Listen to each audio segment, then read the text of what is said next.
has found the fountain of life and the door of paradise. May I also find the way through repentance. I am the sheep that was lost. Call me up to you, O Savior, and save me. Blessed are you, O Lord, teach me your statutes. You who did fashion me of old out of nothingness, and with your image divine did honor me.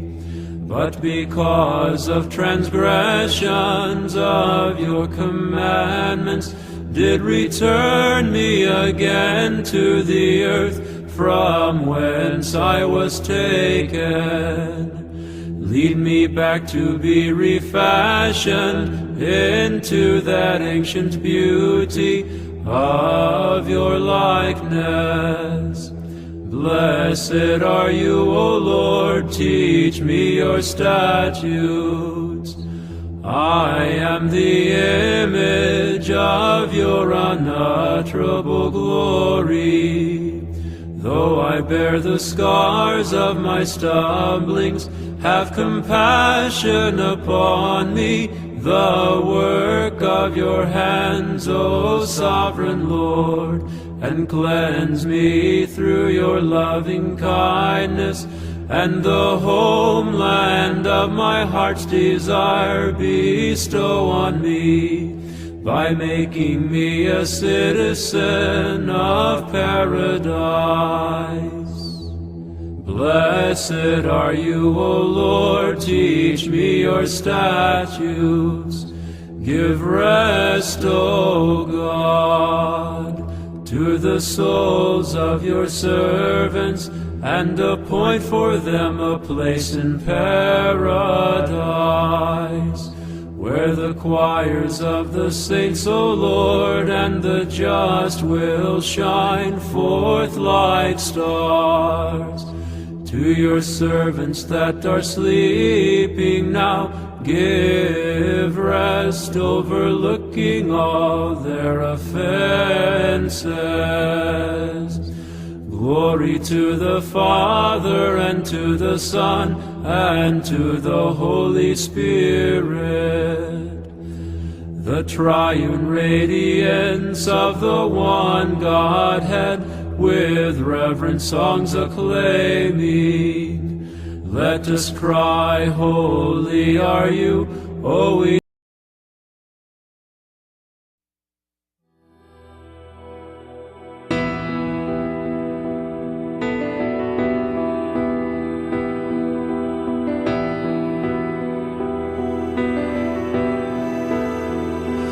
We are one in the Spirit, we are one in the Lord. We are one in the Spirit, we are one in the Lord. And we pray that all unity may one day be restored. And they'll know we are Christians by our love, by our love. They will know we are Christians by our love. We will walk with each other, we will walk hand in hand. We will walk with each other, we will walk hand in hand. And together we'll spread the news that God is in our land. They will know we are Christians by our love, by our love. They will know we are Christians by our love.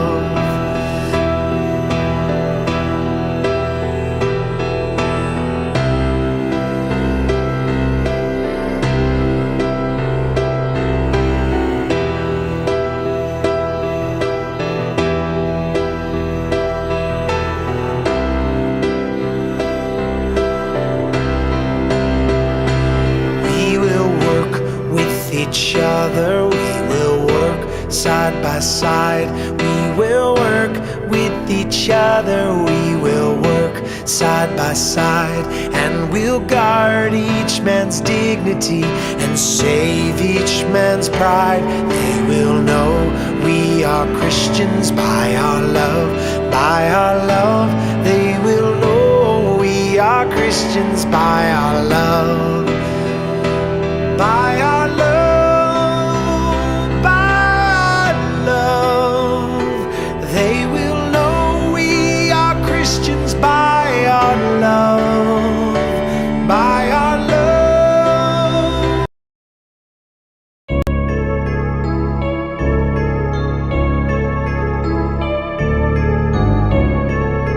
The battle between good and evil, it's not enough to say, I'm for good. Nope, good has a name, and that name is Jesus Christ.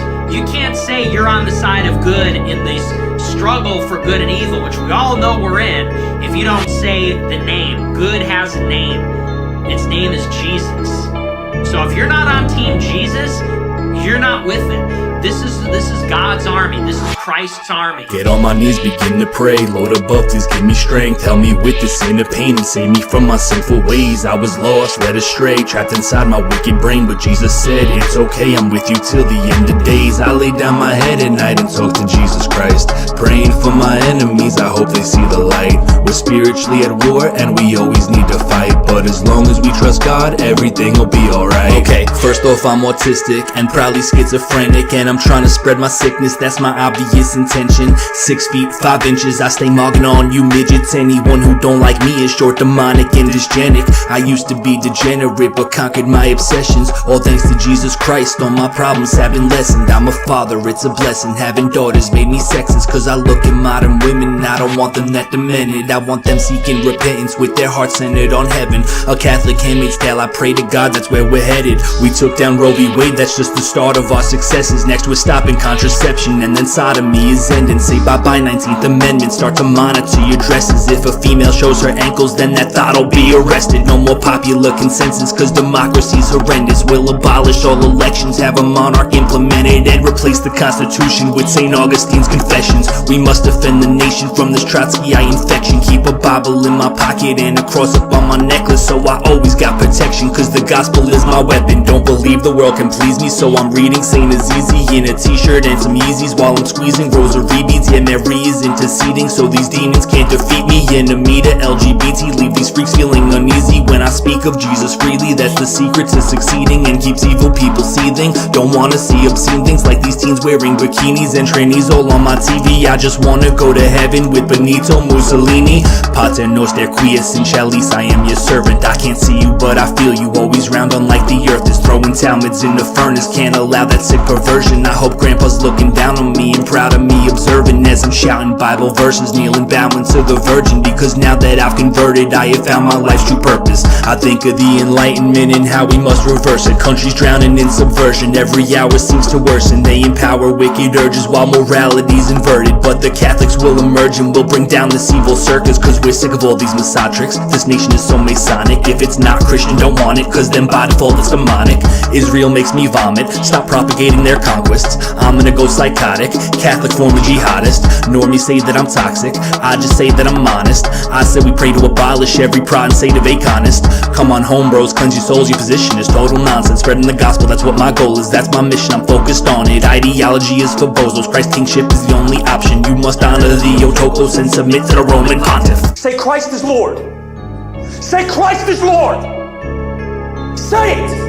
You say Christ is Lord! They call me an extremist who has a mental disorder, because I think the devil's giving politicians their orders, and I'm a Putin respecting avid Nick Fuentes supporter. Plus I want landmines and turrets placed on the Mexican border. But really I ain't even trying to be edgy, I'm just speaking my mind and stating facts. If I said it then I meant it, don't regret it, won't apologize, I take it back. And I don't even like hip-hop, but I can't sing, so I'll make these raps. I'll expose Satan's plan any way I can, top 8 to black. Yeah, I'm a love bug, not a hateful man, but this blasphemy really makes me mad. I just want fornication banned and labor camps for gays and trans. Just joking, homos, relax. Christ still loves you repulsive lads, and if I can change, then I know you can. We're in the midst of a slow collapse. Think we're free, you're smoking crack. White genocide, did you vote for that? Conspiracy theorist, okay, and you know I'm right and you're coping bad. Feminism made girls soulless trash. Got loads of cash from OnlyFans, but how's your relationship with your dad? Someone tell these whores to go to mass, but I know what it's like to have a darkened soul, cause I had one too in those crazy times. I used to have so much pain inside. Pills and ladies to escape my mind. A slave to vice, couldn't wait to die. My poor daddy, I made him cry. Then I came to Christ and he saved my life. Now all I wanna do is make things right. So I'm telling everybody that our God is so amazing, and you gotta live and praise him if you wanna reach salvation. But they laugh at me and mock me, call me Nazi and a racist, cause I wanna lock up pagans, but it stops at immigration. Said abortion is the blazing, put these communists in cages, and I'm raging, but I'm praying not to falter into hatred. Really, I don't even know how much longer I can take it. Having tolerance and patience for these followers is saying, and my head is spinning. I know I'm a hypocrite, repent, then I sin again. It's vicious and it never ends. The faith I know I'm spreading it, but am I really living it? Claiming I love God will continue and offending him. It's evident the venom of the devil's always present, and he's tempted us to enter in his residence instead of what's intended, and ascending into heaven with that everlasting lesson that we're meant to be eternally perfected in. So Jesus, I know you were there. Don't let me fall into despair when life feels like too much to bear. Let my faith be renewed through prayer. And to anyone who's abandoned the way, I want to tell you there's a chance it'll change. No matter what you've done, you can transform your fate and rid yourself of that blasphemous hate. You're a gift from God that he crafted and made, and he loves you and wants you back in his grace. So Christ my Lord, grant me the strength to have what it takes to stand for the faith. Get on my knees, begin to pray. Lord above, please give me strength. Help me with this sin of pain and save me from my sinful ways. I was lost, led astray, trapped inside my wicked brain, but Jesus said it's okay, I'm with you till the end of days. I lay down my head at night and talk to Jesus Christ, praying for my enemies, I hope they see the light. We're spiritually at war and we always need to fight, but as long as we trust God, everything will be alright. We're fighting for a Christ-fearing nation, a Christ-loving nation. That's what we're fighting for at the end of the day. We're fighting in his name. And there's power in that. That's what the demons do not like. The demons that run the country, they hate that. They hate the name. They hate the Blessed Mother. They hate the Rosary. So that's why everybody needs to make it a point to profess those things. It's only through those things that we're gonna. All right. Hello. I gotta see if my audio is working because last time I could not figure this out. I don't use my desktop anymore to stream, really. I use my laptop when I use the computer, so I just want to make sure that everything's going well. Tell me if the audio is good. It's like there's a delay. Hold on a second.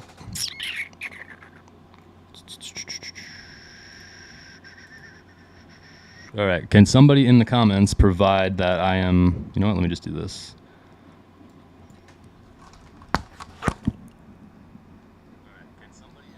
All right, that's good. All right, cool. So I have to hold my mic super close to my face. That's awesome. All right, hello, my name is Spexo, and we're basically backer than we've ever been in the history of all humankind.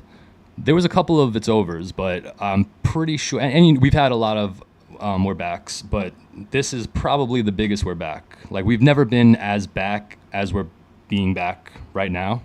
And it's a little overwhelming. It's a little, and it's happening at a weird time in my life because this movement that I've been following for like 7 years now has just like, well, I want to say, let's see, what year is it now? 2024. So I first heard of Nick Fuentes in 2018, I think, when he debated Patrick Little. What happened to that guy, by the way? How did deport the Jew by 22 go?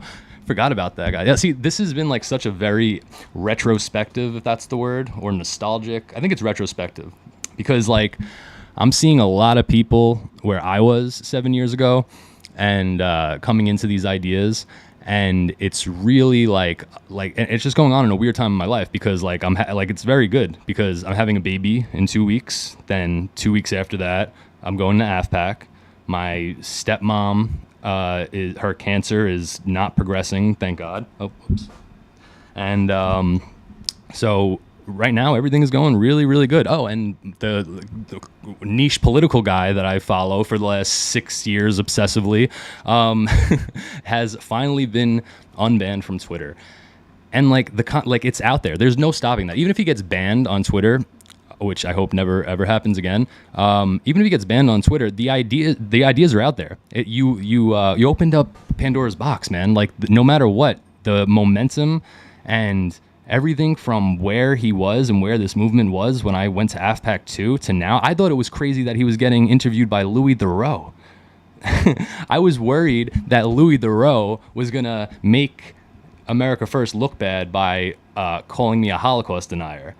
look how far we've come. And I see these groypers too, like these new groypers, and I've been going like fortune cookie mode on Twitter, because now I just just post like every thought that pops into my head, and I've been looking at all these new groyper posts or whatever. So, and I've been trying to like give advice basically to my younger self about like how to carry yourself and how to act and stuff. And then today, also another crazy thing that happened today was I was working with this guy who I've known for like 7 years probably, and I never really talked to him, but like I've seen him around, you know. And like we had like a 4-hour conversation today because he's Eastern Orthodox, so I knew that he was Greek, so I started asking him about religion and stuff, and it ended up in like a 4-hour discussion about politics, about religion, about how society should work and stuff like that.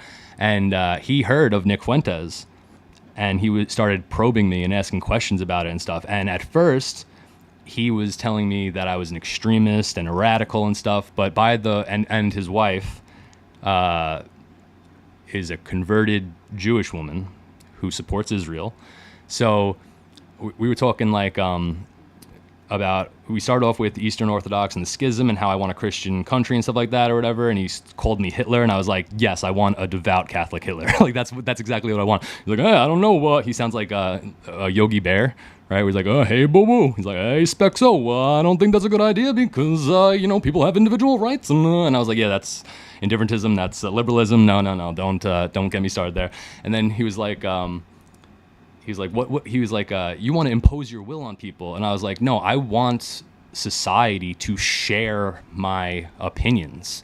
I want everybody in society to acknowledge that Christ is God, because everybody who has institutional power. Okay. So, hello, America Plus, Mary 14, Squatch Hunter, Rocky 79, Russian Racist, Parasocial. Hello, everyone. Okay, sorry, lost my train of thought. So I was talking to Yogi Bear, and Yogi Bear was saying that his wife loves Israel, blah, blah, blah, and that I want to impose my will on society, and I was telling him that society needs to be Christian, right? And he was like, oh, well, how did that work out in the Crusades? I was like, the Crusades were awesome. What do you mean? Like, it did work out for the Crusades. And I told him, like, my story coming up, and I think that's what I'll do in this stream, is give a little recap of how I got into these ideas and, what advice I would give to people who are new to these ideas and stuff, because I made a lot of mistakes, and a lot of people did not like me at first when I first started following Nick Fuentes.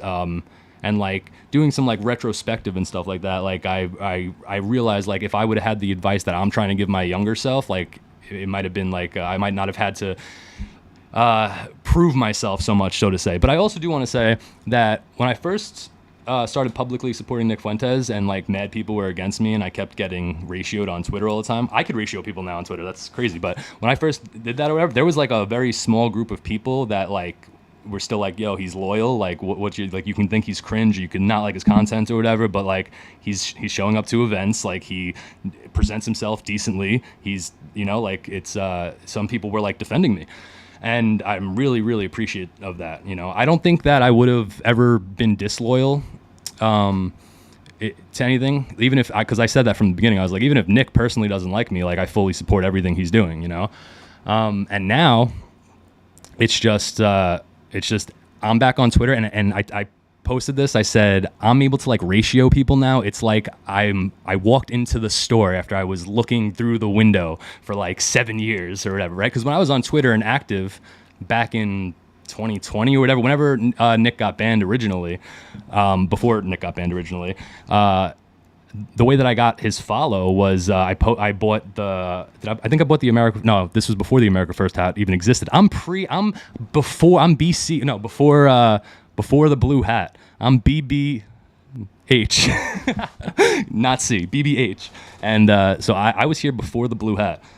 I'm an old head. You can't tell me that I'm not an old head anymore, all right? I know there's other people that were here like 2 years before me or whatever, but compared to the overwhelming flood of groypers that we're seeing now, there's no way you can say that I'm not an old head now. But anyway, so this is me gonna be rambling and stuff because, and I wrote notes down too to keep my mind from wandering and losing track of my thoughts, but I'm just gonna speak from the heart until I really lose my train of thought, and then I'll look at my notes. But what was I talking about? Yogi Bear. Oh, so he said like, oh, what if your daughter wanted to get an abortion, right? And I said, well, I would take, I would, that would never happen because I'm raising my children correctly. But I said that I would sit her down and tell her that what you're doing is an evil thing. It is a gift from God. It's a baby, blah, blah, the whole spiel or whatever. And then he was like, okay, but what if she goes against you and goes against it or whatever? And I was like, then I would be heartbroken and I would be very sad or whatever. And he was like, but you're saying that you want to impose your will, so you're not even going to impose your will on your own daughter? And I was like, people still have like human autonomy. I'm not trying to forcefully hurt people. Like he was trying to conflate like, oh, you want to basically take over by violence, right? And I said, like, that's what he was insinuating and implying. He was saying that I want to impose my will on society through violence or whatever. And that immediately brought me back to this thing that I've been on for the last couple of weeks, is that they will know we are Christians by our love. And because he kept saying like, oh, look in the past or whatever, they were such a minority and the Jews had all the money and it's all about money and stuff like that. You're not going to be able to change people's minds. You're not going to be able to do this or whatever. And I was like, bro, you know the gospel, right? He was like, oh yeah, I don't know like Bible verses, but like I know the story. Yeah, why? That's literally how he talks. Like I'm not doing that to be funny. Like I can't do his voice without doing the Yogi Bear impression. He what was I saying? He was telling me that impose his will on society, and I said not through violence. I said through love. How did the original Christians and the martyrs, how did they spread Christianity originally? Was it because they were just saying the best stuff? Were they having linguistic Nick Fuentes AI oratory capabilities, like, and just people were just like, oh yeah, that makes a lot of sense? No, they were in a nation that was, nations I should say, when they traveled, that was persecuting Christians. They all got martyred. What is it? 11 out of 12 of the disciples got martyred. They got killed for their beliefs, and still that small minority was able to spread a message to change Western civilization, like for all time, and make it like it doesn't make any sense. Like it doesn't matter how small they were. And the reason that so many people wanted to convert, and the reason that people were willing to risk their lives for Christianity, even people that didn't physically see the resurrected body of Jesus Christ personally, the reason that so many people wanted to follow the Christians and had such a fanatical view of it was because they saw how the Christians were living. They saw that they treated each other with kindness and respect and dignity, and that they loved each other. That's how they knew we were Christians. They will know we are Christians by our love. And I explained it to him like that, and I explained it to him how like I explained things to my daughter simply and concise and stuff like that. And literally by the end of the conversation, he was like agreeing with everything I was saying or whatever. And like he was like, but I gotta talk to my wife, because apparently his wife is like a big pro-Israel activist or something like that. And he was like, he said something like oh well, we're already in Israel or whatever. Like they help us against the Arabs. And I was like, do you not know like the history of Zionism? And he was like, why don't you tell me? And I was like, okay, so you know Theodore Herzl, right? You know about the World Zionist Organization, you know about Jabotinsky, the Rothschilds funding, blah, blah. And I started going into all this thing. He was like, oh, what? You're really informed, huh? And I was like, yeah. He was like, did you go to college? And I was like, no, I was a junkie college dropout, militant atheist. And he was like, so how do you know this stuff? And I was like, I have self-interest. And then I started talking about Nick Fuentes, and he heard about Nick Fuentes because of I guess the Kanye West thing or something. And I sent him last night's show and stuff like that. So I'm gonna see him probably tomorrow or the next day. So I wonder. He said that he was gonna watch it, so I want to see what his opinions are after he watches it. But it's just crazy that like that's literally what the encompassing, is that the word? Yeah, encompassing foundation of America First is love, right? We do not advocate for killing people. We do not advocate for causing anybody any type of physical or mental or traumatic harm or something like that. We want to spread our ideas in a concise, articulate way, and through the way that we are loyal to each other, our friendships, the way that we raise our families, the way that they see us, they will be attracted to us. right? Because these are qualities that attract human beings. That's why Nick is so popular, because he's charismatic, because he's actually intelligent, because he knows how to speak and articulate crazy sounding ideas in a concise way that normal people can understand. And it's basically like encompassed me and my dad's life, which is another aspect of it too, is that this is like a father and son thing that me and my dad got going on. I showed him after Nick got banned. I showed him how to use Twitter. Basically, I had to teach him about OPSEC, which a lot of these groypers. You know what I'm gonna do? I live tweeted the Nick space on Twitter. Like I was just tweeting everything I was thinking of while I was listening to the space or whatever. I listened for the entire space, and I had to work, and I just didn't sleep, and I stayed up until work, and it was really bad, but it was worth it. You gotta do it for the cause. If you didn't stay up all night and listen to Nick Fuentes speak to not Elon Musk, then you're not loyal. No, I'm kidding. But yeah. So yeah, love is good. What was I saying? See, I have like I don't know, I'm like the opposite of autistic sometimes, where I lose my train of thought after like every 2 words. But the point I was trying to make was that the way that we treat each other and the way that you present yourself and articulate yourself is what is going to attract people. It's not going to be anything you say specifically, right? Like you could say the best words in the world, and somebody who doesn't have Christ in their heart isn't going to magically get Christ in their heart, right? They're going to see it from an experience that they lived. Like my experience, yeah, I guess for anybody who doesn't know me, I guess I'll go into like a brief history, brief Spexo lore. Oh, and I'll tell the Milo rape story now, because I could do that now. But let me just see who's here. Smo Groiper, thank you for the follow. What was cringe about you in the past? Okay, I was here before the blue hat. Nice. I want one of these blue America First hats so bad. You should have been a Groiper sooner. Sucks to be you, I guess. Fire, what's good, Spexo? Hello. Smoke Pit, you sound like a familiar name that I've seen a lot. I think I've interacted with you a lot. I think that's ADHD. I might have a different way lately and trying to understand other people's perspectives. And every time I do, that's what it boils down to, is that they will know we are Christians by our love. Like it was like an epiphany moment when they sang that hymn in church 2 weeks ago, I think it was. Because I like bugged out on my wife for not going to church because she's 8.5 months pregnant and like was sick and stuff, and I like kind of got like very stern with her and made her cry, and I felt really bad, and I was so angry going to church by myself with the kids, not because I was taking the kids or anything, but because my wife wasn't with me.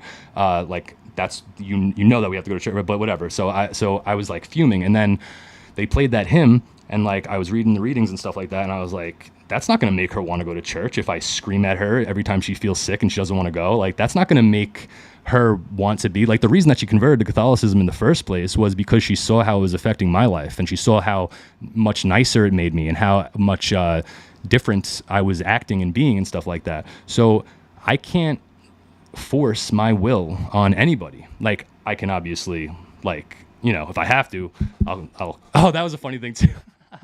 I forgot about that. I was talking to Yogi Bear and we were having like a mad serious conversation. I was telling that abortion story, and I was like, you know, I would sit my daughter down and, you know, I would tell her, like, this is not what we do. You know this. You were raised better than this. You know that we do not kill children.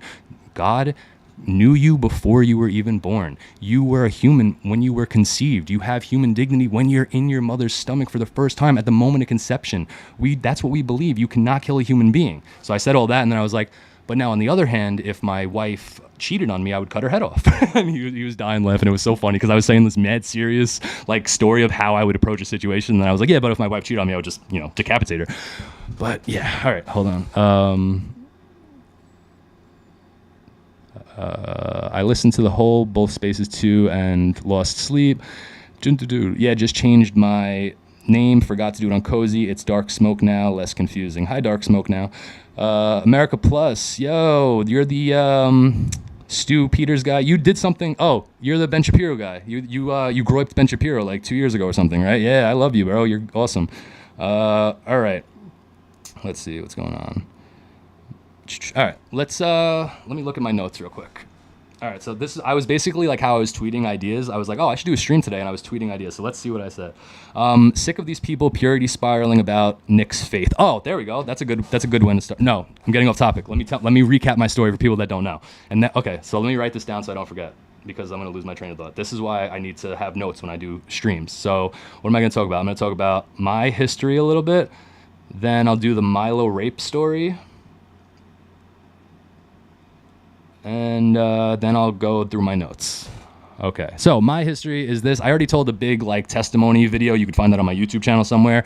Basically, for you, those of you who don't know, I was born to divorced parents. My grandparents were Catholic. I wasn't. I wasn't really raised with religion too much, or really a concept of God. I went to Lutheran school for like 6 years for some reason, even though nobody in my family was Lutheran.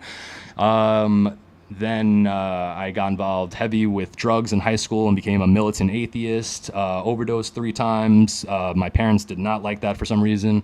My mom found me like turning blue because I overdosed on Xanax and had to give me CPR. I went to rehab, relapsed the day I got out, got kicked out of my house, was homeless for like a day, moved in with my dad, got into a fight, thought I was going to die by the time I was 25, got arrested, did probation and anger management for like 2 years and stuff like that. Was still like a militant atheist or whatever, but I was clean, but I was still a degenerate hedonist. Then, But, oh. All right.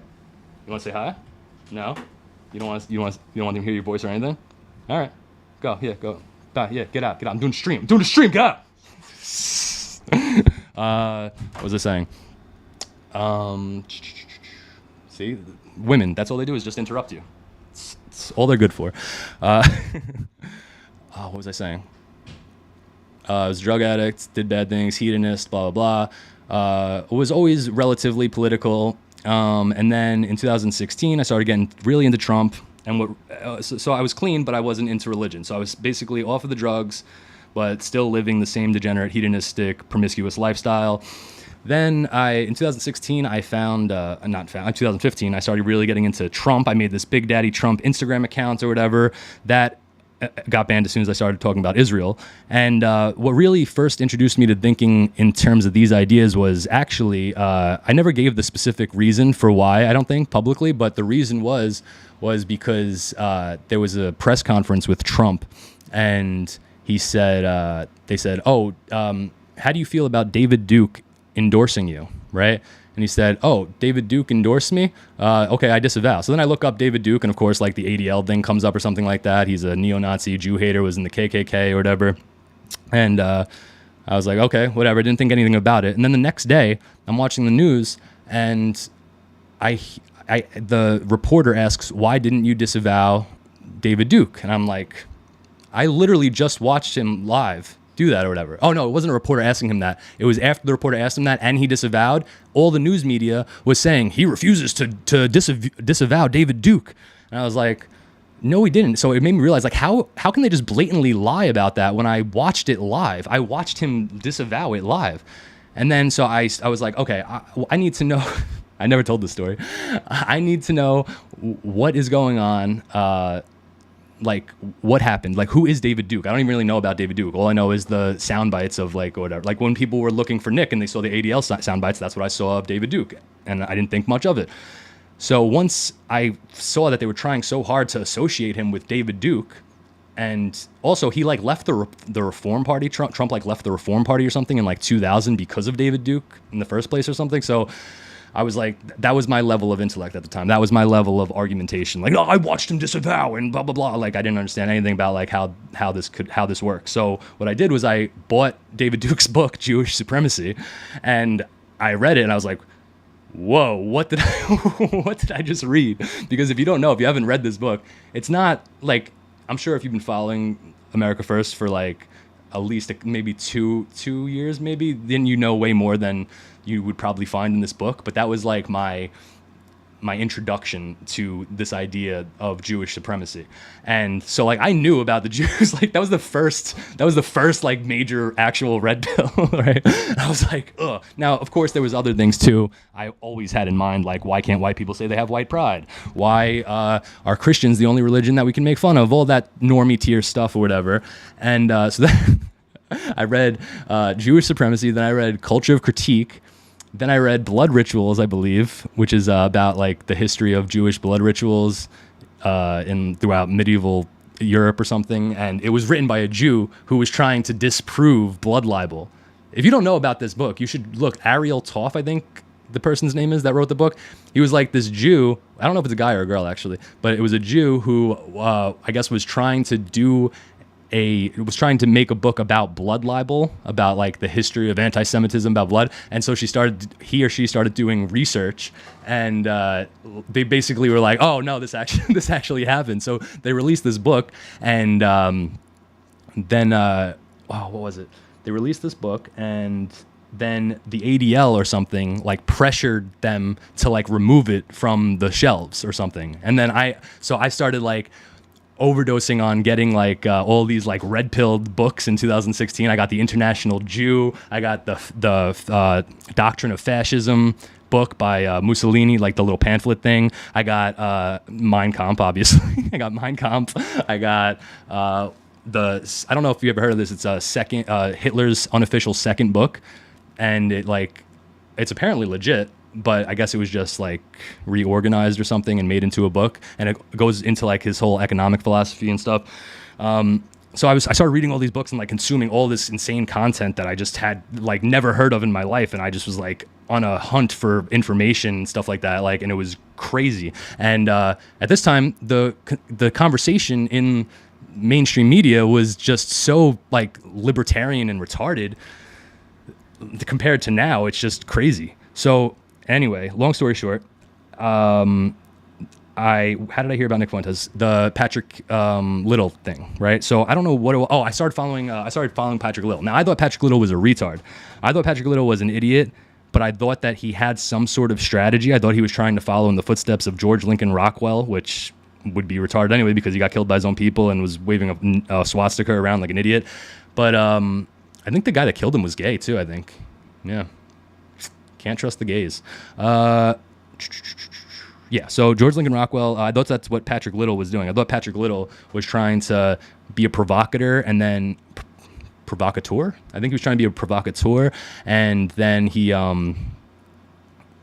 so he would go to like the Israel embassy and like light or step on the Israel flag and stuff like that. And everybody was talking about he's a neo-Nazi, and then he was going to like run for Congress or something, and his like punchline or tagline, whatever the slogan, I guess, for the campaign was "Deport the Jew by 2022." I'm sorry to say that his philosophy, his goal did not come to fruition. So I was not following around in physically, but like looking on the internet for news about Patrick Little because he was the only one talking about all the stuff I just read. And I got to a clip of him and Nick Fuentes or whatever, and Nick Fuentes like raped him and like he like ran away from the stream basically. But at the time I was like, oh, Nick is too immature. He's too immature. He's not a serious person. He doesn't respect his elders and like all this cringe stuff I was saying. And then my friend, who I never disclosed this information to or whatever. This is how loyal of a friend I am, even though he was hating on the thing that like I was like most passionate about. So I knew RPG, the guy that used to hate Nick Fuentes like religiously. I knew him for like, I don't even know, 10 years or something like that. Like we have a very close mutual friend. And so like he was the one who originally got me into Nick Fuentes. RPG, real story, RPG was texting me clips of Nick Fuentes in like 2017. Or no, I'm sorry. When Patrick Little was 2018? But he actually might have been sending me clips before that then, and I just never looked at them. I'm trying to think. That might have been the timeline actually. He might have been sending me clips since before that. And then I saw the Patrick Little thing, and then I started to look into Nick Fuentes more. And then I was blackpilled because I wasn't Catholic yet. I was blackpilled because I wasn't Catholic yet. And so I was like, yeah, he's saying a lot of the right things, but he's insane if he thinks that there's actual hope for this country. Like, we need a revolution. We need a total blah, blah, blah, whatever, like stupid Fed post stuff like that. And then as I got into Catholicism and stuff, it made me like watch Nick more. And before I knew it, I was like religiously watching him. And by 2019, I was literally watching him every single day and like just like studying everything I could about what he was saying and stuff. And like I was just, from the beginning, I was just so impressed. Like, I'm doing mad glazing right now, but it's all right. I was so impressed by his oratory capabilities and his ability to articulate these crazy topics that I've been reading about, because I would pull up Patrick Little and be like, yeah, Jews rape kids. You look like a psychopath, right? It was similar to what happened today, because when I was talking to my coworker when we first started out, I was like, yeah, no, I want a Catholic Hitler, I want a dictator. But by the time I stopped talking to him, he was like, oh, okay, you make a lot of sense or whatever. So they just see like the first thing and they don't see deeper. I assumed that because he was saying these things, he had some type of deeper intellect or strategy going on that I didn't know about. And then the Nick Fuentes stream kind of revealed to me that he was just a retard and probably a federal agent, because where is he now? And the Jews rape kids blimps just wasn't the strategy, you know? I don't think there's going to be a Jews rape kids blimp in AFPAC 4. I don't think that's going to happen. So, long story short, that's basically it. That's how I got into Nick Fuentes. Let me check the chat and see if I'm leaving anything out. Yeah, so the RPG lore. Oh, that's what I was, okay, so RPG was texting me like all these clips and stuff like that or whatever, and that's what I was saying to him. I was like, you're crazy if you think that there's actual chance. And he was like, are you kidding me? Right? And then when he started like fighting with Groypers online in the beginning and doing all these streams, I was like, dude, what are you doing? Like, I was like, so I texted him and I was like, bro, I was like, you know where my head's at, bro. Like, I won't say anything about you. I'll try not to like get involved with any drama that you got going on, but like, you know that I'm 100% in on America First, right? And he was like, oh yeah, no, it's fine. And then I didn't talk to him for like 2 years or something. I think he texted me either a congratulations or a condolence or something like that or whatever, and I said thank you, but that was really it. And now all of a sudden he made amends with Nick, and now he's like more popular than me, so good for him. I'm so happy that he came back. I should reach out to him. I think I still have his number. But yeah, so because I don't even know what's going on with him anymore, because I wasn't like close with him or whatever, but like, you know, before he moved away, he, you know, I hung out with him, you know, like a couple, so like I know who he is. So, and we sat together at AFPAC 2. Me and RPG sat together at AFPAC 2 because I knew him like personally, right? And I was talking with him and these other Groypers at our table. So, yeah, that's crazy small world story. New exclusive Spexel lore. Speaking of Spexel lore, should I tell the Milo rape story? Let me know in the live chat, because I made a post about it on Twitter already. But if you guys want to hear me talk about it, I will. Let me see what you guys are saying. Does that work for the... Okay, nice. America Plus is going to AFPAC. Dark Smoke's going to AFPAC. Anglo Zoomer's going to AFPAC. Oh, I can never... Bro, this guy who... I think I met him twice. He was at the anti-vax rallies, I believe. I'm going to try and say his name right, but I always... In my head, it's Balaclava. Right? Wait, no, it was Bacala. That's what I was calling him. I was calling him Bacala, like Bobby Bacala from The Sopranos. So every time I saw him on Twitter, I was like, oh, Bacala. And then I realized that it was Balaclava, which is like a face mask that he wears or something. And that was just a very low IQ moment from my past. But hey, man, how you doing? Where I browsing 4chan in them? I lived on Poll. That's where I got all of my memes for my Big Daddy Trump account. Like, this, my friend, I don't know if he wants me to say his name, I'll just call him K. I remember him telling me that, like, I wish that your Big Daddy Trump thing didn't get banned, because it was literally like a timelined progression of your radicalization, because it started out me posting, Me posting like photoshopped pictures of Trump's face on like girls in bikinis and stuff, like very boomer tier nonsense. And then by the time I got banned, it was like, we need to nuke Israel. Like it was hilarious because it just showed because it was like a 3-year page that I had going up, and I was talking to the typical liberal, the gay who strayed, all these people that ended up getting big meme accounts. I don't even know what happened to them now, but they had like big meme accounts for a while. And then once I started talking about Israel and started like posting pictures of like the Israeli flag burning and stuff, they didn't want to associate with me for some reason anymore. I don't know. It must have been something I said. I can't think of anything now. So yeah, that happened. All right. Yes. You want the Milo rape story? Okay. Milo rape story. Oh, super chat. I forgot I have super chats. That's cool. Hold on. I gotta open the super chat thing. Oh yeah. Give me money. I like money. I'm so bad at technology now. I haven't used this desktop since the last time I streamed. What is today's date? 5/7. Okay. Rocky sent a super chat. Thank you very much. No message. Sweet. Repos sent super chat. Thank you very much. Happy to see you're doing well and giving us a stream. Always appreciated your our desire of piety as a Catholic. Okay, I think you did a little oopsie, but I get the point. Especially thankful for the Logos Triumphant shows and bringing Pine Sap along, steering us right. God bless. Hope to see you all at. Oh yeah, let's talk about that. Pine Sap, where you at, bro? Why is it like trying to talk a cat off a tuna fish to get you to stream with me, bruh? Huh? Where you at? No, but yeah, Pine Sap is like my best America First friend. No cap. Straight up FRFR. Like I would die for my nibba. Like that's what got me so pissed the other day, because like Nick came back to Twitter and all these gay Catholic people were saying like, oh, he blasphemed Mary, and like showing a clip of him obviously like just going on a riff or whatever, and like it's like, what, you think he's intentionally, why are you imparting evil intentions on him? You think that he's intentionally trying to blaspheme the Virgin Mary? Why aren't you posting clips of when he says, I don't know, I have to check the catechism, I don't know, I have to look up on Catholic morality and stuff like that? Like, why aren't you posting good clips where he speaks faithfully about Catholicism and how much it means to him and how much it changed his life and all this stuff? You're being literally pharisaical. That's what you're doing. You're being Jewish, honestly.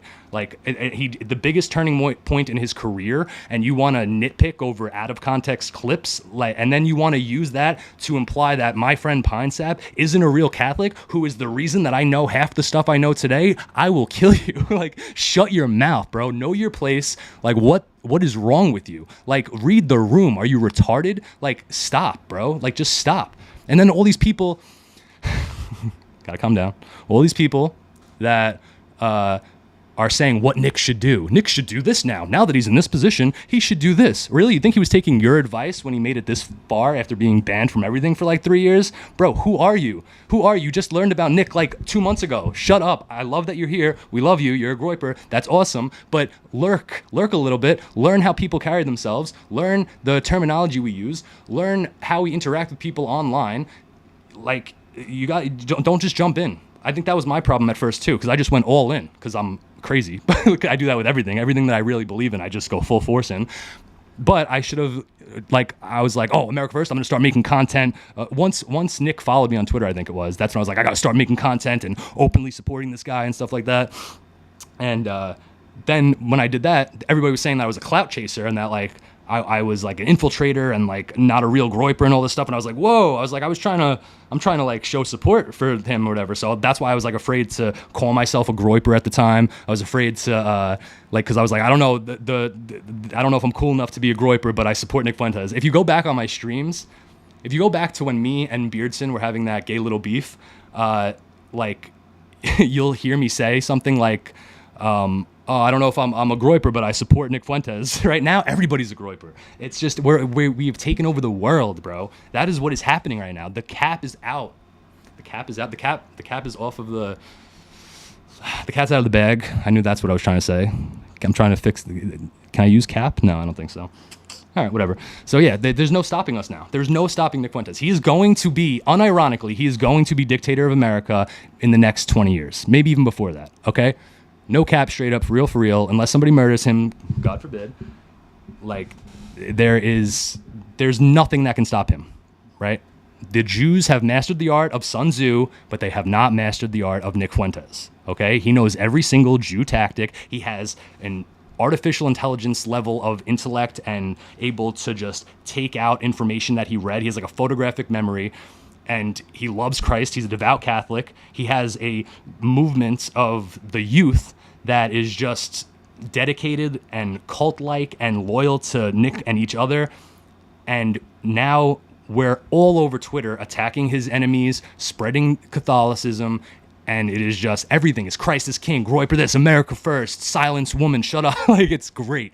Like, it is just, like, I'm so happy. It's insane. Like, this is how I felt when, like, Nick first, like, acknowledged my existence, right? And, like, people make fun of me because I have this video from, I think, 2020 when I met him at Stop the Steal, and people say like, oh, you were nervous around Nick, like because you wanted to kiss him, like you kissed your wife or something. That is not what I said. People like are so gay. I said that when I first saw Nick, I was shaking and mad nervous, and I hadn't been that nervous since I went on a date with my wife and wanted to kiss her for the first time. Right? That was like the actual quote, the actual context of what I said. And then people were what's it called? That podcast with those liberals that were like obsessed with me for like 2 months. I don't know. There was like a fat guy and a guy that looked like the fish, and The Amazing Atheist was on it. I can't remember the name of the podcast. Darn it. But anyway, there was this podcast with like 100,000 followers that was like obsessed with me and always playing my car videos and stuff like that, and like questioning my sexuality for some reason. Meanwhile, they were just a bunch of degenerate losers. Like, one guy was like a emu. Yeah, he was an ostrich. No, there's one guy was like an emo, like rape victim that like had painted fingernails. The other guy was like morbidly obese. They were, the reason that they got created was because The Amazing Atheist, who was a atheist guy that I actually used to follow when I was an atheist, and apparently like a video leaked of him shoving a banana up his butt. I don't know, but these degenerates were basically like making fun of me and saying that I was gay for Nick Fuentes. Well, where are you now, bro? Like, anyway, so Milo Rape's time story. Let's see. Oh, another super chat. Okay. Keep sending me money. I really, like, when I get money, I really enjoy money. Dagtastic, thank you very much for the super chat. Have you ever read The Little Flowers of St. Francis? I have not. Let's look that up. I got this new mic because I thought it had better quality, which it does, but I have to hold it like this, and it's like 15 pounds. So it's very, like, annoying to have to keep holding this. What was I just going to look up? Little Flower of St. Francis.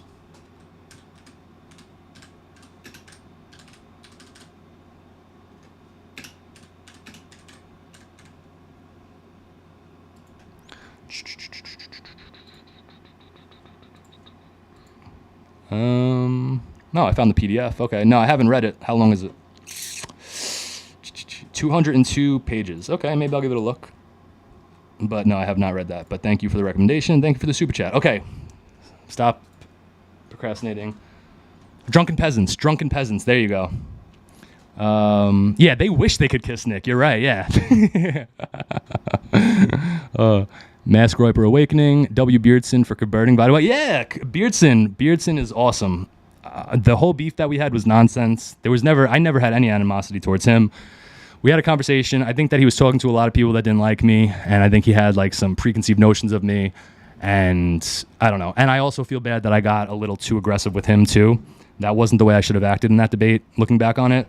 But yeah, I don't know. I reached out to him, and he accepted my apology, and we made amends. And now I'm excited. I hope I see him at AFPAC 4, and I could see him again, because I think he's a very nice guy.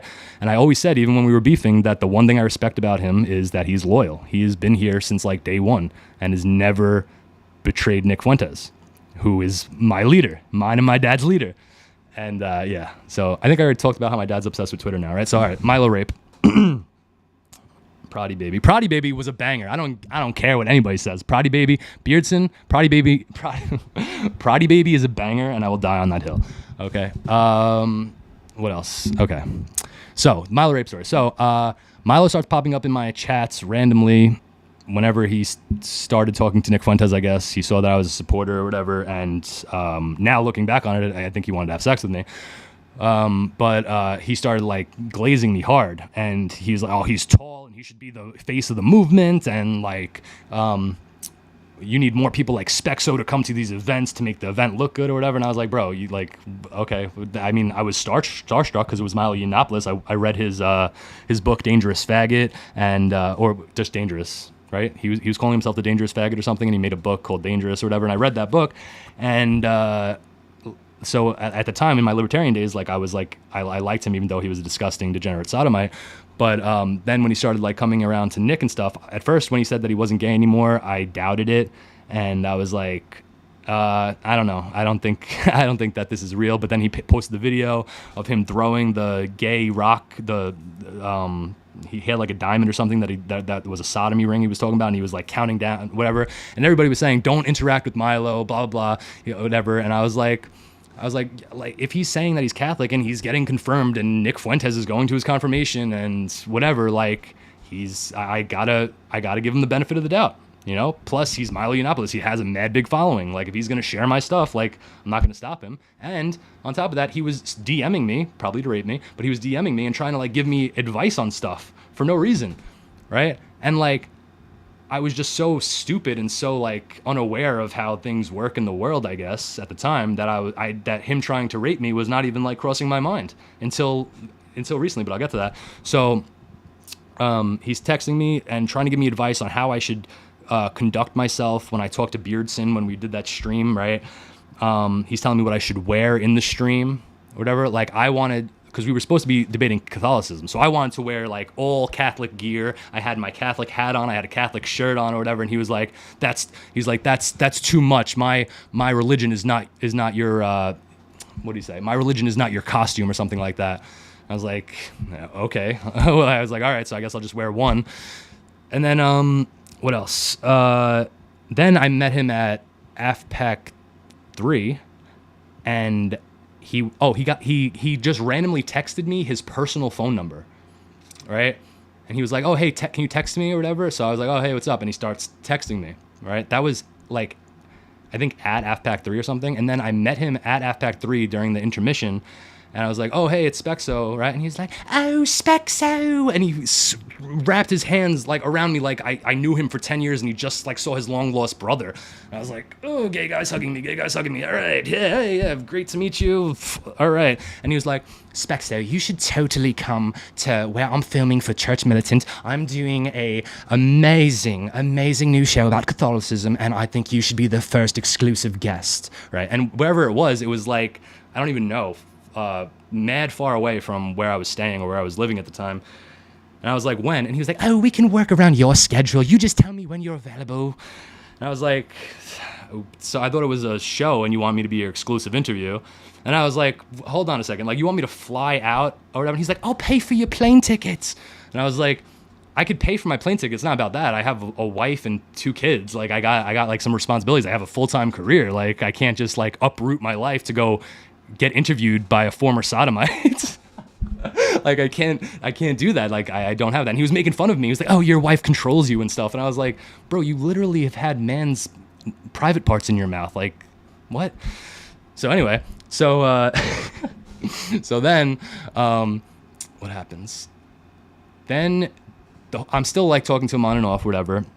And then the video of Nick and Ye walking out of the airport happens, and I'm texting Milo, and I'm like, is it real? Like before that video, right? And when Nick Fuentes posted the picture of the walking by emoji, and he was walking by, and like you saw like a brief screen cap, but it was blurry and you couldn't see anything. And then he posted that meme and deleted it. So everybody was like, it was him. It was Nick Fuentes. Nick Fuentes is with Ye. And so I texted Milo and I was like, yo, is it true? Is it true? And I think he texted me the walking emoji or something like that. Or he did something like or like a shush thing or something like that. So I was like, oh, Nick knows Kanye, whatever, right? And then so that whole thing was going on. And then when Nick did the stream from Ye's studio and said something along the lines, like somebody asked him a question about Milo, and he went like, yeah, well, thanks, or whatever. Like, I saw in his reaction that something was off with Milo, right? And I was like, yo, you're still cool with Nick, right? And he was like, Nick Fuentes betrayed me, bro. And I was like, how? What do you mean? He's like, he tried to kick me out of VA24, and he's backstabbing me when I brought him into this and stuff like that. I was like, dude, I don't know what's going on. I was like, I have nothing personal against you. We could still be friends or whatever, but I'm all for America First. If you're not with America First, then I can't publicly associate with you. I was like, and whatever. At first he was like, oh yeah, that's totally reasonable, blah blah. So then Nick finally publicly says something about Milo. So I block Milo on Telegram naturally, and then months go by, and then he's posting these things of Spexo fell off or whatever. Fell off from what? I've always been doing the same exact thing or whatever, and I was way more cringe in the beginning than I am now. So like, what are you talking about? And so he's like, yeah, Spexo fell off just unsolicitedly, whatever. And then somebody's family member died, and I forwarded a post asking for prayers, and he texted me on my personal number and says, I'm so sorry for your loss or whatever. And I text him back, thanks, but that wasn't my post. And then I blocked him. And that was the end of it. Now, all the way up into 2 weeks ago or whenever this letter that he made for Ye24 comes out about how he can't be associated with Ye24 because of pornography, like my mind just, I was like, what? I was like, you are back with Ye when he's walking around with his wife dressed like that and blaspheming the cross by putting it on a female's butt and doing all this horrible stuff and calling himself God and making songs about promiscuity and all this stuff. That was okay. But this is too, pornography is where you draw the line. He's basically been doing pornography. That's worse than blasphemy is worse than pornography. What are you talking about, bro? Right? And then I started thinking of all these things, and I was like, wait a second. I was like, this guy wasn't trying to be my friend. Who would do that? What grown man would try to befriend? I mean, I'm a grown man too, but he's like 8 years older than me. All right, who does this? Like, sees a couple videos on YouTube, and then I'm supporting this guy and wants to oh, I'm gonna fly you out. I'm gonna interview you. I'm gonna do this or whatever. And I was like, no, he's a sodomite. He was trying to gay rape me. It makes sense. He was grooming me and trying to buy me stuff. He also got me a Christmas present. He sent me some Catholic book or something, right? He just made all these crazy material offers to me that like to try to get me to propel. And I think what he was trying to do, and he was trying to get all this information about me. He was like, what do you do? What do you do for a living? I said, I'm a truck driver. And he goes, yeah, but like what company? I'm like, I'm not going to tell you like my personal, like whatever. And he was like, oh, well, what exactly, like what area do you work in? And I was like, bro, what, like, I don't share that information. Like, why are you trying to like interrogate me? Right? And that's another thing that I realized. I was like, oh, he was probably trying to get information out of me so he can threaten me in some way that if I don't let him gay rape me, he's going to like expose me or something like that. But I wasn't even thinking this when it happened. So, yeah. Back when Spexo was involved with McGinnis and the Proud Boys, buddies of mine. I was never involved with McGinnis and the Proud Boys. What are you talking about? Back when I never was part of any organized group. I was in the closest it came to me ever joining some type of group, which I'm glad I never did, was Identity Europa with Patrick Casey. And I left because I found out that the founder was like a literal LARPer who was like dressing in like swastika stuff and waving swastika flags and stuff. And then like, what else? And then they wanted us, they said like, oh, if you're in the Discord, you should try to listen to Patrick Casey's speeches or whatever, right? And I was in there for like a couple of days, and I didn't really know how Discord worked. So I was talking to this guy, and he was like, okay, this is how you listen to it. He's going to start streaming at 8 o'clock. So I start streaming, and I'm ready to hear something profound or whatever. And then all of a sudden I hear Patrick Casey's voice like, hey guys, so this is what our mission is going to be. Like, just very boring. And I was like, all right, this is just gay, all right? And I was like, you guys are like, and I remember asking one of the members, because they were really trying to get me to join and like come and be like an official member of Identity Europa. And I was like, what are you doing though? Like I know that you're doing like these banner drops or whatever. And he was like, yeah, we're doing banner drops so people will get the message across. And I was like, how is like wearing masks and like doing posters and like putting stickers up, how is that like helping change America, right? And I was just like, it was just bizarre to me. And I was like, so what are like the actual like policies? Like, and they were like recommending me to watch like this pagan stuff, like Red Ice and stuff like that. And I was just like, this is gay. So I just left or whatever. And then because I said hello publicly in the Discord server, when I got doxxed by Antifa, they were like, former heavyweight of Identity Europa. I was like, what? And then I was looking through the pictures and they have a screenshot where I'm just saying hello to the Discord or whatever. And they're like, evil white supremacist Spexo, former member of Identity Europa. And I was like, what? I was like, how did they even know about this? They just went to, I guess because the Discord got doxxed or something like that, so they had the history of all the list. So they found me saying hello. Literally all I said was hello from what I remember about the article or whatever that they wrote about me. So yeah, so that was crazy. Oh, Milo is in the Proud Boys. I don't even know deep Milo lore. And I haven't really thought about Milo in a couple months until I had this epiphany that I was groomed and almost gay raped. Read chat. What do you want? Well, I see. I forgot what I was doing. I'm like, I have mental illness. I can't. That's why I need to look at notes. All right. What was after the Milo rape story, right? Sick of people purity spiraling. I think I said that. Christians by our love. Treat people with respect and dignity. Blah, blah, blah. We are not haters. Pretty much covered that. People disagree, and that's okay. Yes. So there could be like when Cassie Dillon or whatever her new Jewish name is, Zveka, blah, blah, blah, whatever, fuck, matzo ball soup. Cassie Dillon matzo ball soup is like talking mad stuff about Nick when she's like the basic foundational reasoning of why he started to get banned. And what was I saying? Oh, but so like them, everybody's raping her, metaphorically speaking, in the comments or whatever, not physically rape or whatever. She's Jewish. Don't do that. Oh, sorry, 1 second. Oh, so other people though, like, might disagree with your views and your stuff like that. You don't have to immediately be in attack mode and be super abrasive and stuff like that. Like, learn the talking points, learn the arguments, and try to present yourself in an articulate and smart way. Don't just attack. But if somebody obviously is saying that Nick is gay or like counter-signaling Nick and you see all the other groypers mogging him, then obviously you rape them, metaphorically speaking. So metaphorical rape, ask your priest for advice. Oh yeah, that was another thing too. Somebody was talking about swearing on Twitter, and people were saying that it's sinful and all this stuff or whatever. And I'm like, bro, use moderation and just don't be vulgar. Everybody curses once in a while, even if you're not trying to do it, and whatever. Okay, it's a venial sin, and all sin is bad, of course. But equating it to like not being a faithful Catholic or something like that. Somebody's asking me, is it okay if I call somebody an idiot? And I'm like, bro, what? I was like, why are you like? You got to maintain a balance of holiness and scrupulosity. All right, because one way or in the other, if you're too hardcore and strict or whatever, then you become pharisaical, and if you're too scrupulous, then if you're too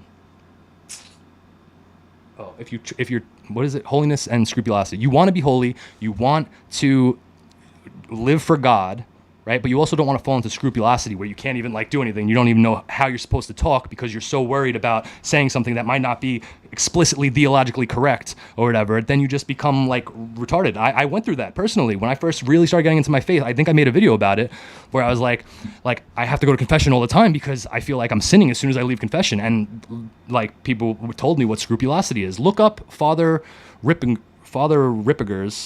Chad Rip. I can't say his name. Whatever, you know who I'm talking about. Father Chad Rippenger's on scrupulosity.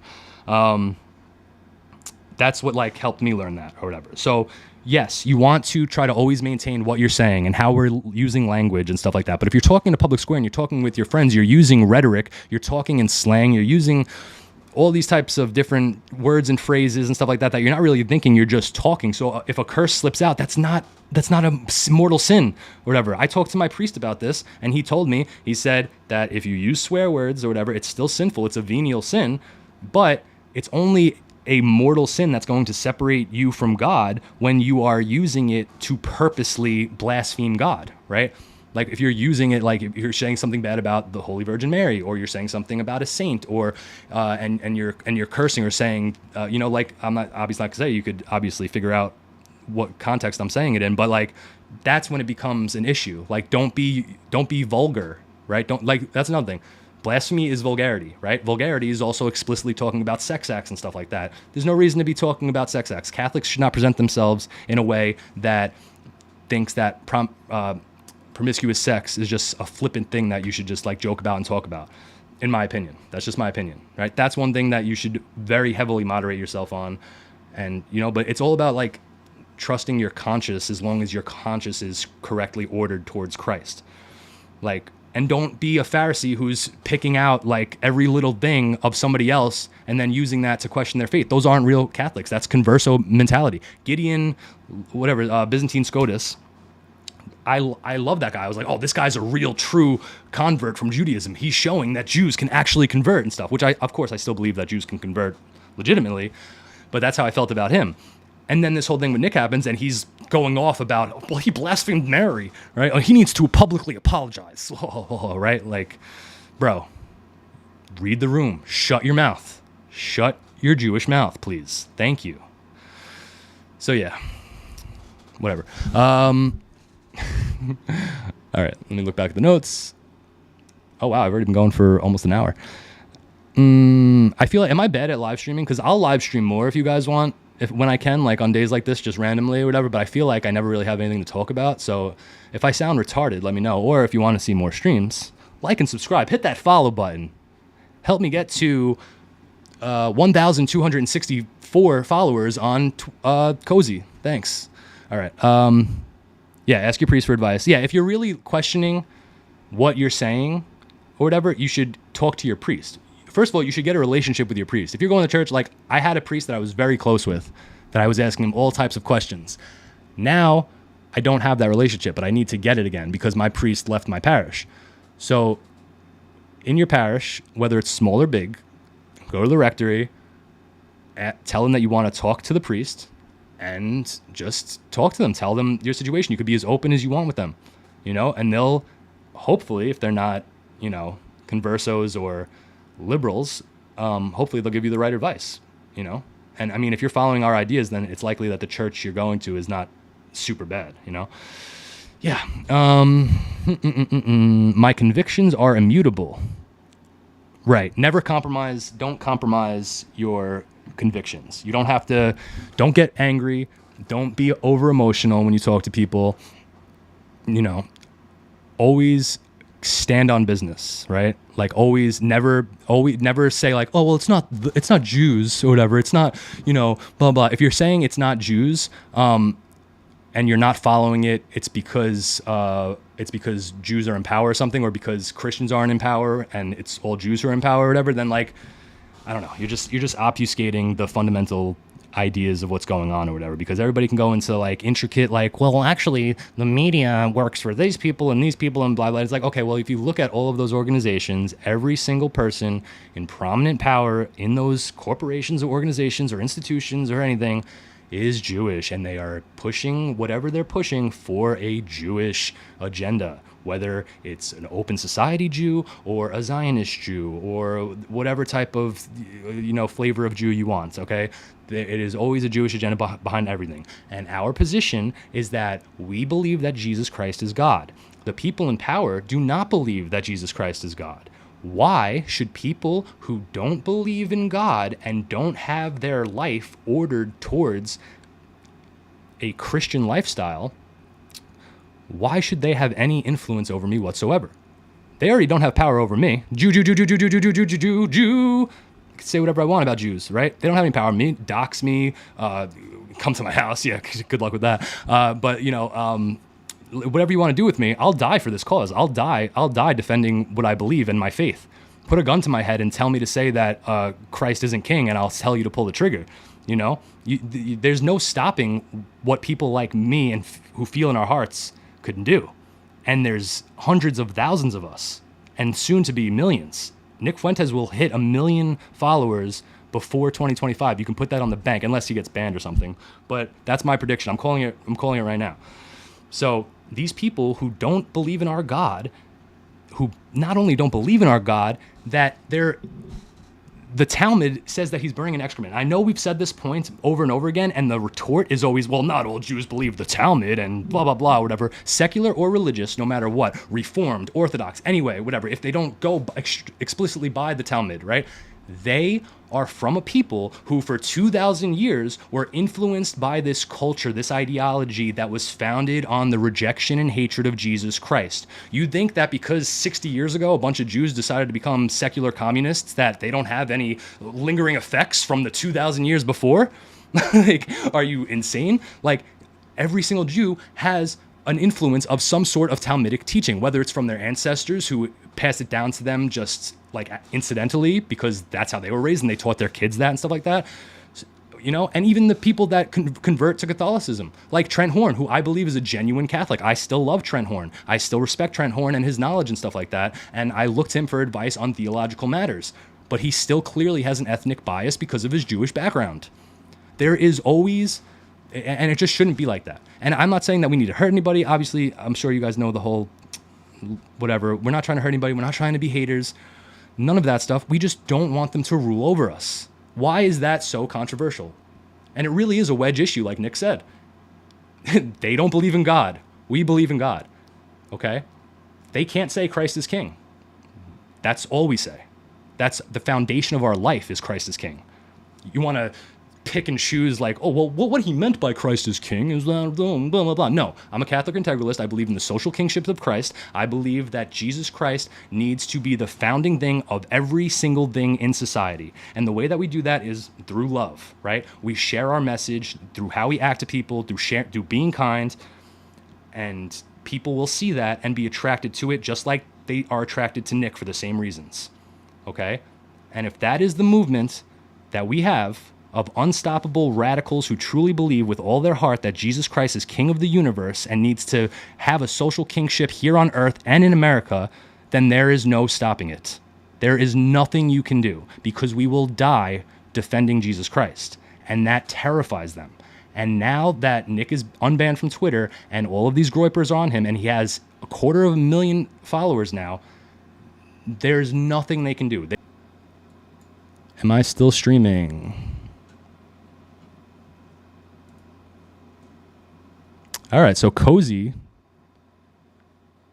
Hold on, I gotta text this in the. Cozy looks like it's down for a second. Hold on, I'm streaming on YouTube, by the way. Uh-oh.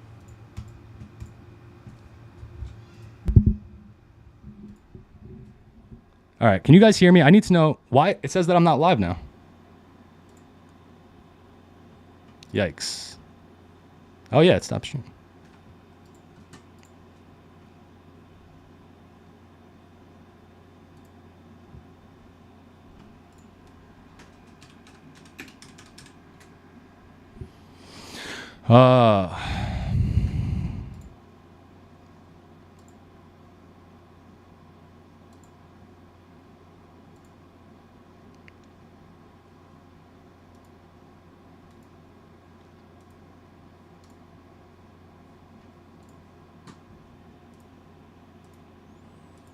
All right, this is crazy.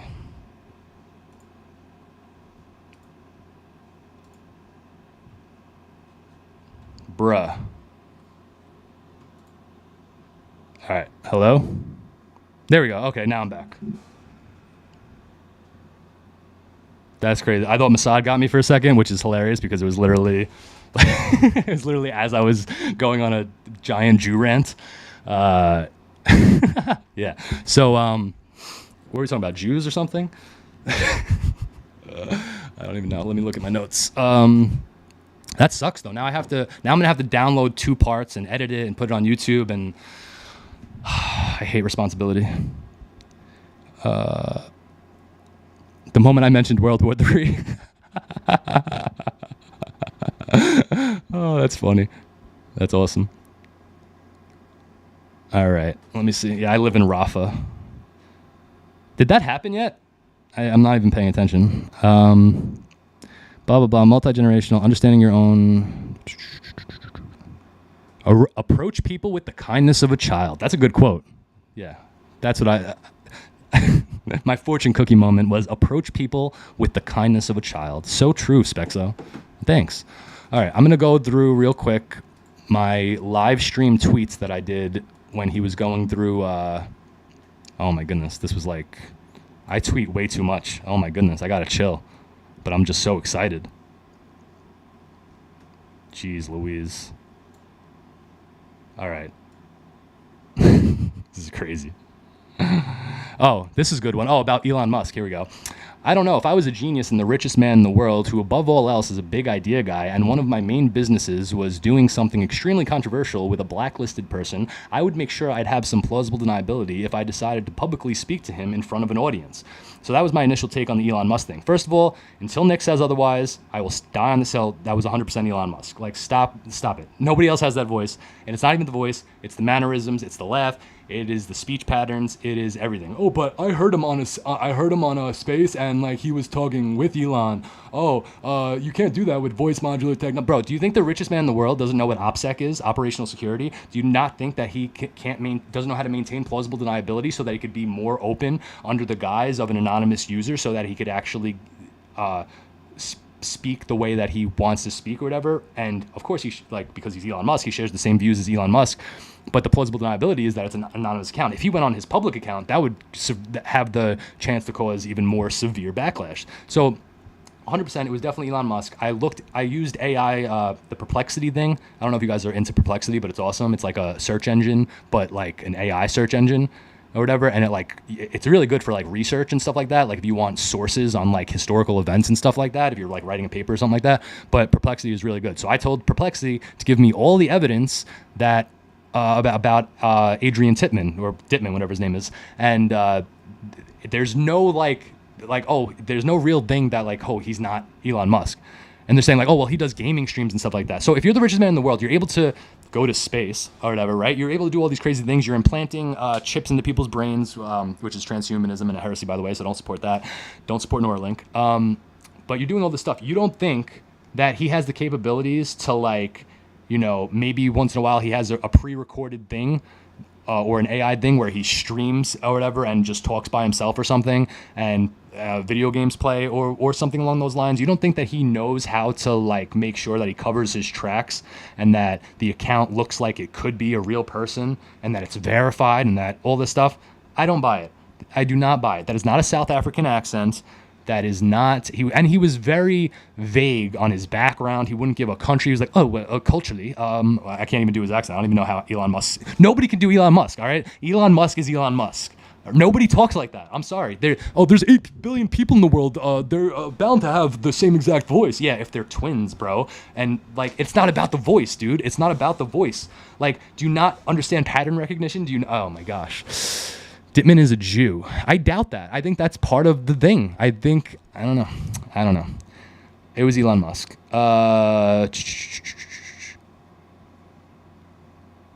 Yeah, it's not easy to fake a clip of you talking to yourself. Oh, but it was in a Twitter space. Oh yeah, you can't pre-record and then make it happen in a Twitter space. The guy who owns Twitter, are you really, bro? Are you a juvenile? Are you 4 years old? Is this baby's first pattern recognition? Stop. Sorry. Sorry,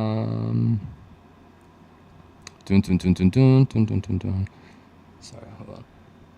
Nah, for real, it's a 22-year-old Elon fanboy. So a 22-year-old who has the scholarly intellect of a 45-year-old businessman who just happens to be into networking. Shut up. No. And he was able to develop his special accent through culture and video games and stuff, and trying to put on an American one, and it just happened to melt into this accent that sounds exactly like Elon Musk with a slightly deeper pitch. Nibbas is silly gooses. Nibbas is silly gooses. Bro, it wasn't an AI voice thing. Stop with the silly goose nonsense. Nobody else in this world talks like that. It's not just the South African accent. It's the cadence and mannerisms of his speech pattern. So true, Spexo. This guy is so smart. LOL, friend told me he was a Knick fan, and I got mad excited. Then I realized he was talking about basketball. Yeah, that's a true story. So I was out, and my friend, there was 2 friends, and I was on my phone and I was on Twitter, like looking at Nick stuff, right? And I just heard, yo, you're a Nick fan? And I went, I was like, you know about Nick Fuentes? Right? Like a little girl. No, I didn't say that, but I was like, my head popped up like, you know, right? And then he was like, yeah, you saw the game last night? And I was like, gay. Freaking sports people. IDF evacuates Rafah ahead of expected military action. Yeah, did that happen? Did the military action happen? Did we get any military action? Because if it was expected military action, all right. I tweeted way too much. This is my struggle, but the 2024 American Catholic futurist version. So true. That's when I was listening to the space, I felt like this is going to be the parallel of like Hitler's Mein Kampf, but just like in Twitter space form, if that makes sense. Like he was just hitting all the bases and like just like arguing against every argument in the like for everything just for 8 hours. And I was like, this is like listening to Mein Kampf's audiobook, but the devout Catholic way more based version that's not going to do euthanasia and abortion and send Jews to swimming camps. Like that's not what's going to what you believe is the truth is what defines you, my guy. What is this in response to? So I'm not even responding to people. This is my fortune cookie. This is my fortune cookie mode. Okay. The fact that I was such a piece of trash 10 years ago has given me a unique perspective on people still in that mindset. So true. I was that's another reason why it's so easy for me to treat people, even the most disgusting, degenerate people, with kindness. Like if I see a tranny in the street, I have the social poise and the social awareness to not go, you sick, disgusting freak, sodomite, which is what I want to do. Of course, I'm a human. Like, it's only natural to want to do that to trannies. But I wouldn't do that because that's not what Christ would want me to do. Christ would want me to say, listen, I love you, and Christ loves you. He does not want you to mutilate your genitals and be this disgusting freak that you are. Please stop doing that and come to Christ. And if you don't want to do that, I'm not going to impose my will on you, but once we're in power, we're going to send you in a padded room probably. That's how I would approach a tranny now, right? So the reason that I can approach trannies with such kindness and love is because I was a degenerate. I wasn't a tranny. I never transitioned, but I was like, drug addict, promiscuous, like all degenerate, horrible stuff. So I know what it's like to be in that mindset of not caring about anything, of nihilism, of being a hedonist, of doing all this disgusting stuff, So when I see these people and I can try to talk to them and I don't get angry, because I notice a lot of people get angry when they have political discussions or theological discussions, right? Like I know how I could just maintain my emotion because I know that the only way I'm going to possibly get through to somebody living like that is if I show them kindness and love and lead by example, So yeah, guy is a Reddit addict. Who was I talking about? Who was a Reddit addict? I'm trying to think. That's from the space. Was that the? Oh, that was the guy that was like towards the end, talking about like, I have a family and blah blah blah blah blah. I have a family and like you don't need religion. Yeah. Is this 2014 Spexo? You don't have to have religion to be a good person. Retard. Nothing, babe. Don't worry. Just me and Elon Musk listening to that political guy I like. That's how my wife knows what Nick Fuentes is. Like, she doesn't know. I think she knows his name now because I'm a psychopath. But whenever I say something like I'm going to do something with AF or whatever, I'm like, I'm going to listen to that political guy I like.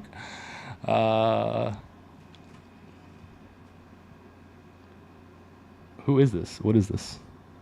Oh, Mindspace. That's good. That's funny. Instead of Mein Kampf, Mindspace. Nice. Swimming camp. Oh, this guy's going off in my chat right now. Wait, Penny 2X? Is that who's in my... That's not you, right? Shenjamin Bapiro, are you that guy? You're not him, right? No, okay, you're not him. Okay. Yes, it was Elon. Oh my goodness, I can't believe Hubertus. Are you kidding me, bro? I've seen you before. You're not. I'm pretty sure you're not like super new to this stuff, bro. It is Elon, my guy.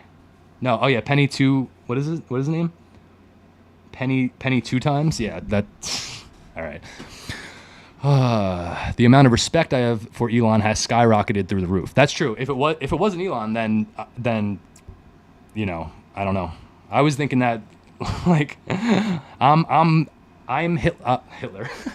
I'm not Hitler. I am Nick Fuentes's Rudolf Hess. Like, I am like a loyal soldier that like will go to Britain or whatever and spend the rest of my life in jail because I won't turn my back on Nick or whatever. And I was thinking that Elon might be like, I don't know, people think that Jews funded Hitler. Maybe he could be like that shadow, like just funder of Nick, you know? I'm not saying that Elon's Jewish or whatever. I'm just rambling. Culture of life, yes. We are a culture of life, not death. What we live in now is a culture of death, where people can just go and commit suicide in Canada if they want to, like they'll just help, where a 14-year-old girl in America can go to a doctor and without her parents' consent can be given life-altering, irreversible hormone treatments and surgeries that destroy her reproductive organs. This mass abortion, even after Roe v. Wade, we're still talking about abortion. We are a culture of death. And it is not about difference of opinions. It is about that the people in power, who are mostly Jews or funded by Jews or working with Jews or whatever connection, there's always a connection to some type of flavor of matzo ball Jewry. And that's not good because they don't believe in God. Can't sleep. I OD'd on white pills. Yeah, I literally stayed up all night. I haven't felt this at peace since I first learned about Jewish power 8 years ago. So true. When I first learned about this stuff, I was like, I think that like contributed a lot to like my depression and my like anger issues too, because I couldn't talk to anybody about it. Like I was like, it's like I was like short circuiting. Like, how do I deal with like what I'm learning? Like I can't disprove anything I'm learning, but nobody's knowing about this stuff. When you realize you're going to die is when you start to live. Profound. I'm pretty sure that Nick was talking about that. Yeah, that's 100%. When you like take a look at life and realize like that this is all going to go away, and that you're going to die and everybody you love is going to die and stuff like that, you start looking at life it's not just like, oh, well, we need to just be as productive as possible and get society to be as productive. We need blah, blah. No, I'm looking at my family like I raise my kids to know that Christ is God, to know how to treat people, to all the stuff, whatever. And the way that I want my family to be is how I want society to be. I want everybody to be looking out for each other. I want everybody to have the same morals that Catholics are supposed to have. That's what I want. Why is that so bad? Every single successful civilization in the past has had social cohesion. I have never once in my entire life lived with social cohesion. That's horrendous. Our ancestors who built this country come from thousands of years of people living amongst their own people and sharing a culture that thrived and created the Western civilization. And then those people came to America and settled here and turned it into the most powerful country in the world. That's what I want. What? Hi, baby. I'm almost done. No, don't come here. Don't come here. Give me 2 minutes, okay? 2 minutes. You want to kiss me? Okay, hold on. I love you. I'll be out in 2 minutes, okay? All right. Kids. Oh, that's what you get when your wife doesn't keep the kids in a leash. I'm going to have to talk to my wife. What? I'm not a girl dad rightist. I'm not a girl dad rightist. Shut your mouth. Shut your filthy mouth. Girl dad rightism is cringe. No. I own 4 women. I am not a girl dad rightist. I own 4 women, okay? No. No, no, no. Do not call me that.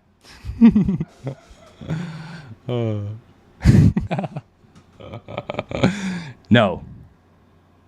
Girl dad rightist. What can I need a better term for that, because I'm not a cuck. I'm not a bitch. I'm a man. I'm a manly man. I do manly man things like beat my wife until she's bloody and stuff and watch football when I want to and not when my kids say I can't. Gosh darn it.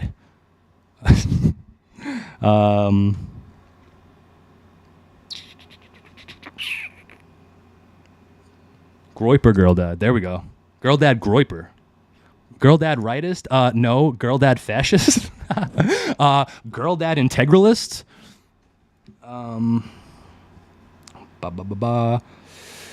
Stu Peters. Nick Fuentes is absolutely killing it tonight. Up to 182K followers in just a few hours. Prediction, Nick will have 6 million followers by the end of the first week.